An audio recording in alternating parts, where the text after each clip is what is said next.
घरे थुआ हुई स्कूटी चालाण किंतु कटिला राजस्थान रे। चालाण देखि चिंतार अवसर प्राप्त शिक्षक एभली एक अभावन घटना घटी नीलगिरी एनएसी 7 नंबर वार्ड रे। अवसर प्राप्त शिक्षक दैतारी बारिक स्कूटी व्यवहार करती ट्राफिक नियम उल्लंघन करने अभियोग में राजस्थान सवाई माधोपुर जिलार एसपी नोटिस करने सहित 2000 टंका जरिमाना कर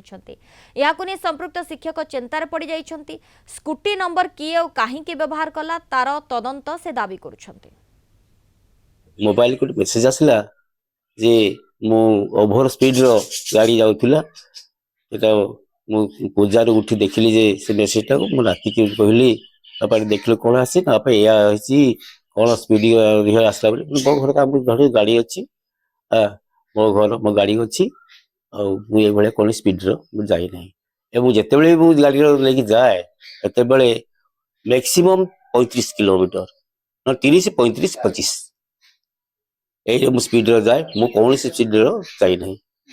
एवं सेई जो ट्रक रो गुटे नंबर जहा सेई मो नंबर से ट्रक रे देखा मिलुची ट्रक रो तार फोटो बाहरची बुलारी मो ना रे केमती सेटा को